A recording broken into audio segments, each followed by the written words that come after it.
பீகார் முதல்வர் நிதிஷ்குமார் ராஜினாமா செய்திருக்கிறார். லலு பிரசாத் யாதவின் மகன் தேஜஸ்வியுடன் ஏற்பட்ட கருத்து வேறுபாடு காரணமாக அவர் ராஜினாமா செய்திருப்பதாக தகவல்கள் வெளியாகி இருக்கின்றன. இந்நிலையில் இது குறித்த கூடுதல் தகவல்களை வழங்குவதற்காக நமது டெல்லி செய்தியாளர் அரவிந்த் நம்முடன் இணைகிறார். அரவிந்த், இப்போ நிதிஷ்குமார் ராஜினாமா செய்திருப்பதற்கான காரணம் என்ன?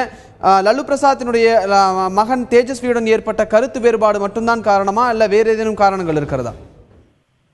பீகாரை தற்போது எடுத்துக்கொண்டால் 3 கட்சிகள் கூட்டணியுடன் தற்போது நிதிஷ்குமார் முதலமைச்சராக ஆட்சி செய்து வந்து கொண்டிருந்தார். அதாவது ஐக்கிய ஜனதா தளம் ஜேடியு, நிதிஷ்குமார் தலைமையிலான ஐக்கிய ஜனதா தளம், லாலு பிரசாத் தலைமையிலான ராஷ்டிரிய ஜனதா தளம் மற்றும் காங்கிரஸ் ஆகிய 3 கட்சிகளும் சேர்ந்து ஆட்சியை தற்போது அமைத்து ஆட்சியை செய்து கொண்டு வந்திருந்தன. இந்நிலையில் சில தினங்களுக்கு முன்பாக லலு பிரசாத் யாதவிற்கு எதிராக சிபிஐ தரப்பில் ஒரு எஃப்ஐஆர் ஒன்று பதிவு செய்யப்பட்டிருந்தது. அவர் ரயில்வே துறை அமைச்சராக இருந்தபோது செய்த ஊழலுக்காக ஒரு எஃப்ஐஆரை பதிவு செய்துள்ளது சிபிஐ. இதே வழக்கில் தேஜஸ்வி, அதாவது லலு பிரசாத் யாதவின் மகன் தேஜஸ்வி பெயரையும் இணைத்துள்ளது சிபிஐ. இந்நிலையில் தற்போது பீகார் மாநிலத்தின் துணை முதலமைச்சராக செயல்பட்டு வருகிறார் தேஜஸ்வி.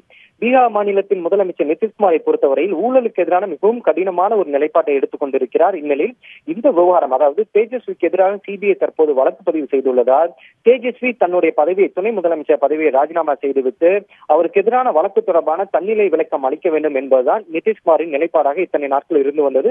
சுமார் 10-15 நாட்களாக இதே நிலைப்பாட்டில் தான் நிதிஷ்குமார் இருந்து வருகிறார்.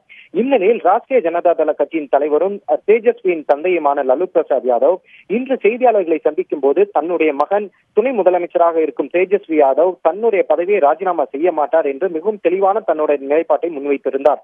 இந்நிலையில் சற்று நேரத்துக்கு முன்பாக ஆளுநரை சந்தித்த நிதிஷ்குமார் தானும் அதாவது பீகார் அமைச்சரவையில் உள்ள தன்னுடைய தரப்பு 12 அமைச்சர்களும் இந்த பதவியை ராஜினாமா செய்வதாக தெரிவித்துள்ளார்.